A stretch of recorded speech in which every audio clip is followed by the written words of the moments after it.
sir? Guilty or not guilty? Not guilty.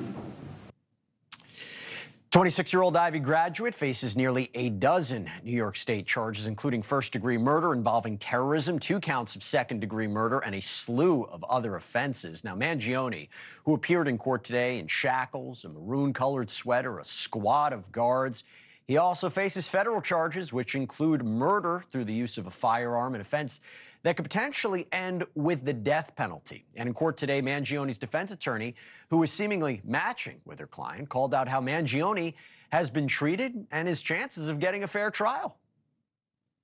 I'm very concerned about my client's right to a fair trial in this case. He's being prejudiced by some statements that are being made by government officials.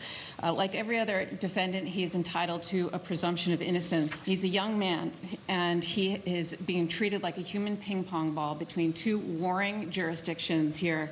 These federal and state prosecutors are coordinating with one another, but at the expense of him. They have conflicting theories in their indictments, and they are literally treating him like he is like some sort of political fodder, like some sort of spectacle. He was on display for everyone to see in the biggest staged perp walk I've ever seen in my career. It was absolutely unnecessary. He's been cooperative with law enforcement. He had been in custody for over a week. He waived extradition. He was cooperative at all accounts. There was no reason for the NYPD and everybody to have these big assault rifles that, frankly, I had no idea was in their arsenal. And to have all of these, the press there, the media there, it was like perfectly choreographed. And what was the New York City mayor doing at this press conference, Your Honor? That just made it utterly political. And frankly, Your Honor, the mayor should know more than anyone about the presumption of innocence that he too is afforded when dealing with his own issues. And frankly, I submit that he was just trying to detract from those issues by making a spectacle of Mr. Mangione. Does she have a point? Let's talk about it. Joining me now, Mark Eiglarsh. He's a criminal defense attorney and former Miami-Dade County prosecutor. You can check him out at speaktomark.com. And Jonathan Gilliam, a retired U.S. Navy SEAL and former FBI agent. Thank you both so much for coming on. Mark, I'll start with you. I got to ask you this. So without taking away from how serious this crime is, do you think Mangione has been overcharged? Let me explain it first at the state level.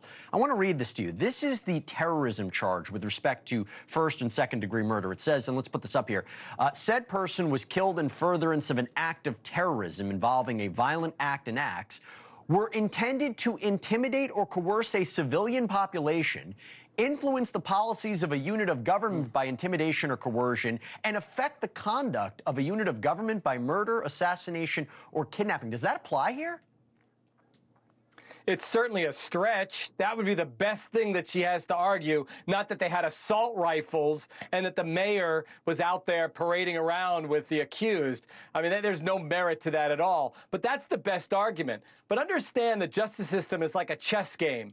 So the state, they make their move because they want to increase the penalty to potentially life. Without that terrorism aspect, he's not looking at a life sentence. So they make that move. And then he says, well, why would I plead guilty? What's the worst that's going to happen? Real quick, for the second degree murder charge, because he's facing 2, one is just intent to kill, which seems pretty straightforward. Isn't that 25 years to life? Couldn't he get life there? He could, but the first one, first degree murder, guarantees him no parole, definitely. So the chess move is the feds say, we got this state, we'll charge him, and then his lawyer's going to go in there and talk to him and say, you could get that death penalty. You could be on death row. And then he's a smart guy. He goes, my chances of winning are about as strong as Mark Eiglarsh's chances of finally playing in the NBA, and I have a horrible jump shot. So he's likely going to go, all right, fine, I know, I'll take something. I'll take life.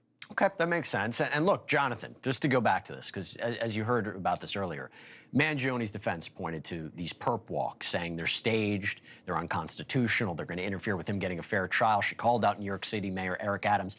But let me ask you, is it not appropriate? Is it justified to have this amount of security presence? A, first of all, this is a crime that's been picked up by many. I imagine there's an effort to say we will not stand for this. We have to deter this kind of conduct. But B, isn't there a security risk? Wouldn't somebody jump in and try to free him? Well, there's absolutely a security risk, and I would beg to say that she knows what type of weaponry that is used by law enforcement, because her husband handles the Diddy case, and they used the same type of weapons when they did this search and seizure that was all over the United States for that case. Listen, she's dramatic. She's a defense attorney, and I understand her what she's saying.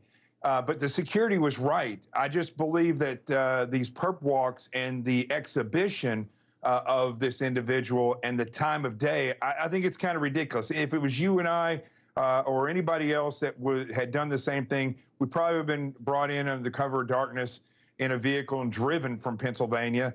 And but this guy was flown and then helicoptered. Thanks for watching. Go to joinnn.com to find NewsNation on your screen. And don't forget to click the red subscribe button below to get more of NewsNation's fact-driven, unbiased coverage.